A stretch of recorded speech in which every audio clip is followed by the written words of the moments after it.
Assalamualaikum warahmatullahi wabarakatuh. Selamat pagi Bapak dosen dan teman-teman sekalian. Sebelumnya izin untuk memaparkan hasil dari PPT kami dengan materi teknik preparasi urin, teknik preparasi cairan pleura, fiksasi dan pewarnaan. Dan izin untuk memperkenalkan anggota dari kelompok 3. Yang pertama ada Muhammad Alfian Firansyah, yang kedua ada Reva Gosliani, yang ketiga ada Santika Azahra, dan yang keempat saya sendiri Siva Auliani. Pada materi kelompok 3 terdapat 4 materi. Materi pertama ada teknik proses urin, materi kedua teknik proses cairan pleura, materi ketiga ada fiksasi metode, dan materi keempat ada fiksasi pewarnaan. Nah, materi pertama ini ada teknik proses urin. Pengertian dari preparasi sampel itu sendiri merupakan proses sebelum sampel diinjeksikan ke sistem kromatografi.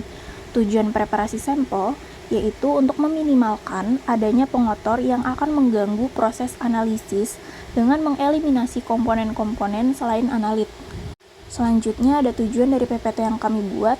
Yang pertama itu untuk mengetahui proses analisis dari pra-analitik, analitik, dan pasca-analitik dari pemeriksaan urin dan cairan pleura. Yang kedua, untuk mengetahui proses fiksasi dan pewarnaan dari pemeriksaan urin dan cairan pleura.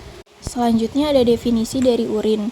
Urin sendiri itu adalah cairan sisa yang diekskresikan oleh ginjal yang kemudian akan dikeluarkan dari dalam tubuh melalui proses urinasi.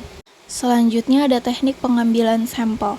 Yang pertama ada direct voided urine, yang kedua urin kateter, dan yang ketiga bilasan vesika urinaria. Lalu ada macam-macam spesimen urin. Yang pertama urin sewaktu. Nah, urin sewaktu ini dapat digunakan untuk bermacam-macam pemeriksaan. Urin sewaktu juga dikeluarkan pada satu waktu yang tidak ditentukan dengan khusus.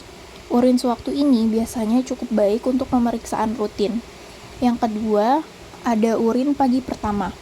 Urin pagi baik untuk pemeriksaan sedimen dan pemeriksaan rutin, serta tes kehamilan berdasarkan adanya HCG atau Human Chorionic Gonadotropin dalam urin. Sebaiknya, urin yang diambil adalah urin porsi tengah atau midstream urin. Selanjutnya ada urin pagi kedua. Spesimen ini dikumpulkan 2-4 jam setelah urin pagi pertama atau first morning urin. Spesimen ini dipengaruhi oleh makanan dan minuman dan aktivitas tubuh, tetapi spesimen ini lebih praktis untuk pasien rawat jalan. Yang keempat ada urin 24 jam. Urin 24 jam digunakan apabila diperlukan penetapan kuantitatif suatu zat dalam urin. Untuk urin 24 jam, mengumpulkan urin 24 jam diperlukan botol bervolume 1,5 liter atau lebih yang dapat ditutup dengan baik. Dan yang terakhir ada urin 2 jam postprandial. Nah, sampel urin ini tuh berguna untuk pemeriksaan glukosuria. Merupakan urin yang pertama kali dilepaskan 1,5 sampai 3 jam setelah makan. Selanjutnya ada cara pengambilan sampel urin clean catch pada wanita. Langkah pertama, pasien harus mencuci tangannya dengan memakai sabun lalu mengeringkannya dengan handuk, kain yang bersih atau tisu. Langkah kedua, tanggalkan pakaian dalam, lebarkan labia dengan satu tangan. Langkah ketiga, bersihkan labia dan vulva menggunakan kasa steril dengan arah dari depan ke belakang. Langkah keempat, bilas dengan air bersih dan keringkan dengan kasa steril yang lain. Langkah kelima, selama proses ini berlangsung, labia harus tetap terbuka dan jari tangan jangan menyentuh daerah yang telah dibersihkan. Langkah keenam, keluarkan urin. Aliran urin yang pertama dibuang, kemudian aliran urin selanjutnya ditampung dalam wadah steril yang telah disediakan. Pengumpulan urin selesai sebelum aliran urin habis. Diusahakan agar urin tidak membasahi bagian luar wadah. Langkah terakhir, wadah ditutup rapat dan segera dikirim ke laboratorium. Nah, selanjutnya ada cara pengambilan sampel urin clean catch pada pria. Langkah pertama, pasien harus mencuci tangannya dengan memakai sabun, lalu mengeringkannya dengan handuk, kain yang bersih atau tisu. Langkah kedua, jika tidak disunat, tarik preputium ke belakang, keluarkan urin, aliran urin yang pertama dibuang, aliran urin selanjutnya ditampung dalam wadah steril yang telah disediakan. Pengumpulan urin selesai sebelum aliran urin habis. Diusahakan agar urin tidak membasahi bagian luar wadah. Langkah ketiga, wadah ditutup rapat dan segera dikirim ke laboratorium. Nah, di sini ada contoh gambarnya cara pengambilan sampel urin clean catch pada wanita dan pada pria. Selanjutnya ada pemeriksaan spesimen urin. dengan pemeriksaan spesimen clean catch or midstream urine specimen. Nah, clean catch midstream urine atau MSU merupakan standar pengumpulan sampel urin pada orang dewasa maupun anak, walaupun belum jelas manfaatnya dalam menurunkan angka kontaminasi sampel urin. Biasanya tuh clean catch midstream urine atau MSU itu digunakan untuk mengetahui mikroorganisme yang menyebabkan infeksi saluran kemih. Sekalipun ada kemungkinan kontaminasi dari bakteri di permukaan kulit, namun pengambilan dengan menggunakan kateter itu lebih beresiko menyebabkan infeksi. Selanjutnya ada penyimpanan dan pengiriman.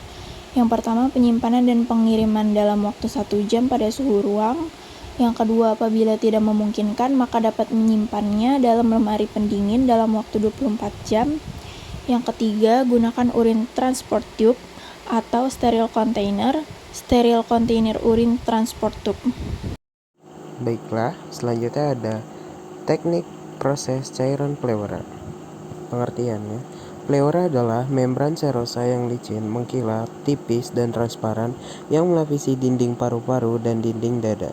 Membran ini menutupi jaringan paru dan terdiri dari 2 lapis. Lapisan pertama yaitu pleura visceralis, terletak di sebelah dalam, langsung menutupi permukaan paru. Yang kedua, pleura parietalis, terletak di sebelah luar, berhubungan dengan dinding dada. Cairan pleura merupakan ultravitreat plasma, jumlahnya kurang dari 10 mili dalam masing-masing cavum pleura. Di dalam pleura yang melapisi paru-paru dan dinding dada terdapat rongga pleura. Normalnya, terdapat sedikit cairan dalam rongga ini yang berfungsi sebagai pelumas antara kedua pleura saat pergerakan paru-paru ketika bernafas. Kemudian ada pembentukan cairan pleura. Cairan pleura dihasilkan dari filtrasi cairan pembuluh kapiler pleura parietalis, diabsorpsi oleh pleura visceralis dan pembuluh limfatik. Proses pembentukan dan absorpsi cairan dikontrol oleh 4 faktor. Yang pertama, permeabilitas kapiler pada membran parietal. Yang kedua, tekanan hidrostatik kapiler. Yang ketiga, tekanan koloid osmotik atau tekanan onkolik, karena terdapat protein plasma pada kapiler. Yang keempat, absorpsi cairan oleh sistem limfatik. Yang berikutnya ada jenis cairan pleura. Yang pertama ada transudat, yaitu didapat dari penyakit sistem yang menyebabkan peningkatan tekanan hidrostatik kapiler atau penurunan tekanan onkolik pada keadaan hipoproteinemia. Yang kedua, penyakit gagal jantung kongestif, sirosis hati, sindrom nefrotik, dan dialis peritoneum. Selanjutnya ada eksudat. Eksudat didapatkan akibat kondisi patologis pada daerah pleura atau lokal yang menyebabkan peningkatan permeabilitas kapiler atau peningkatan reabsorpsi limfatik.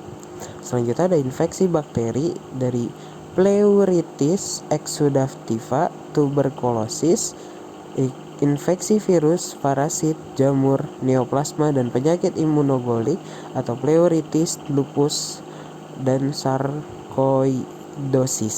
Selanjutnya ada kilus.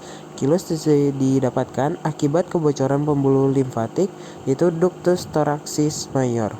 Selanjutnya ada keganasan dari limfomia, karsinoma, atau trauma. Dan yang terakhir, pseudokilus didapatkan dari penumpukan cairan pleura di dalam rongga pleura dalam waktu lama akibat proses radang kronik pada pleura. Selanjutnya ada penyakit tuberkulosis dan pleuritis reumatoid. Cairan pleura yang diambil akan ditampung dalam 3 botol penampung. Botol pertama disteril untuk pemeriksaan sitologi, botol kedua ditambah koantikoagulan untuk pemeriksaan rutin, botol ketiga tanpa antikoagulan untuk pemeriksaan kimia. Kemudian ada juga cairan yang diperoleh dibagi menjadi 4 tabung penampung. Tabung pertama diisi 5-7 mili tabung EDTA untuk pemeriksaan makroskopis, hitung jumlah sel, morfologi sel, dan hitung jenis sel. Tabung kedua diisi 7-10 mili tabung heparin Pemeriksaan kimia protein, glukosa, laktat dehidrogenasa atau LDH. Tabung ketiga, 7-10 ml tabung heparin steril untuk kultur pengecatan gram dan BTA. Tabung keempat, 25 atau lebih dalam wadah dengan antikoagulan heparin untuk pemeriksaan sitologi. Selanjutnya ada pemeriksaan cairan pleura. Pemeriksaan cairan pleura dibagi menjadi dua. Yang pertama ada preparat hapusan sitologi, selanjutnya ada sitoblock cell.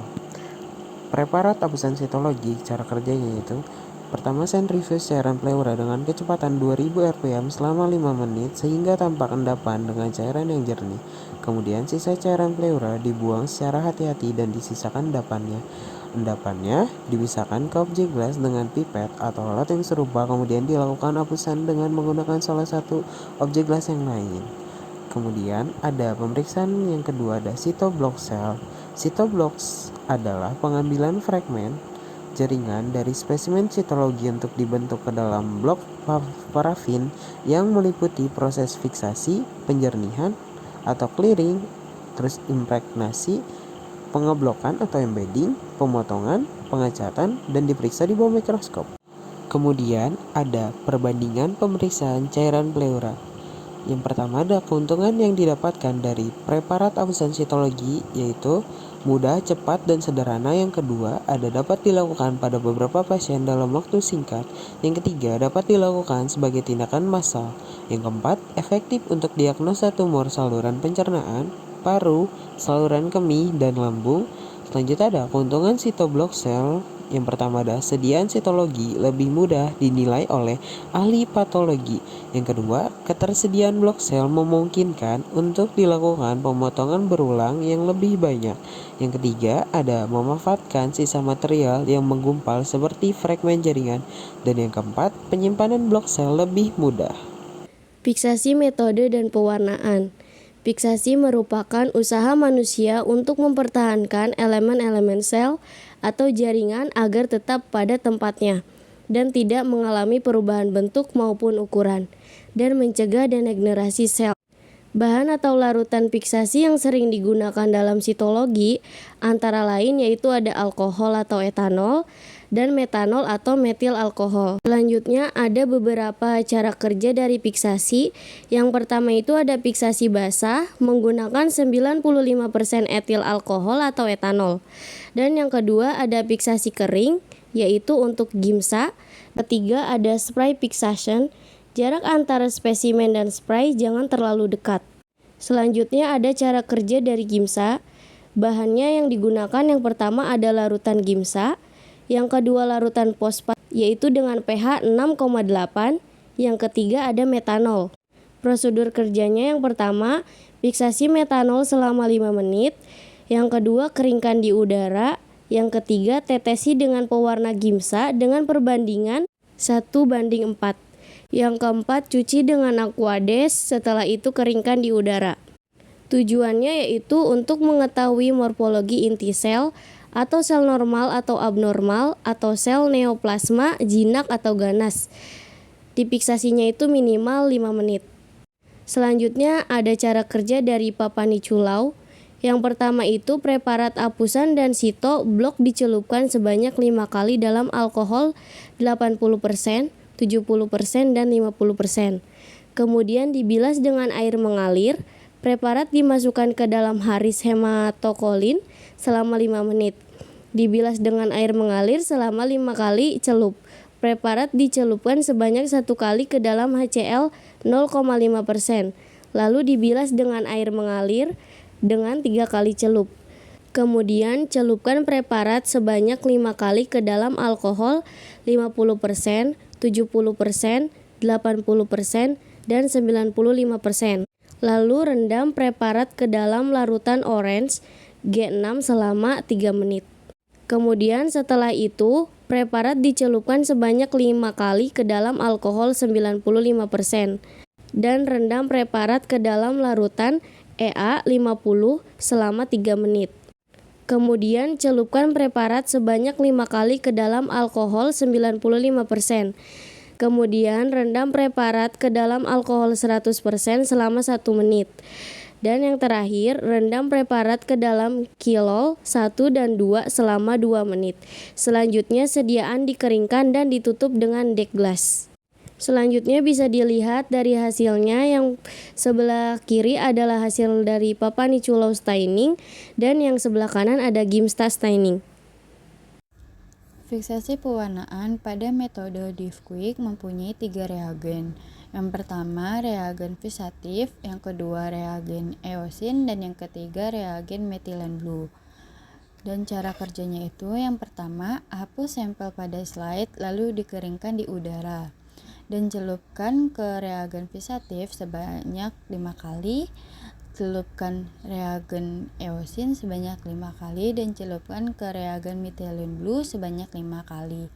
Lalu bilas dengan aquades dan dikeringkan di udara atau di hair dryer.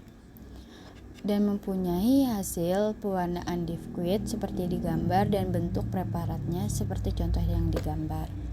Kemudian kesimpulannya, pada teknik preparasi urin, teknik preparasi sampel pleura, fiksasi, dan pewarnaan harus sangat diperhatikan setiap tahapan pra-analitik, analitik, pasca-analitik, sehingga nantinya akan mendapatkan spesimen yang representatif dan dapat dibaca dengan mudah oleh seorang patolog.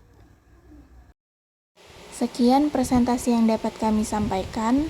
Jika ada pertanyaan bisa melalui kolom chat atau raise hand, dan kepada Bapak dosen kami persilakan untuk menambahkan materi apabila materi yang kami sampaikan kurang sempurna. Kurang lebihnya mohon maaf. Wassalamualaikum warahmatullahi wabarakatuh.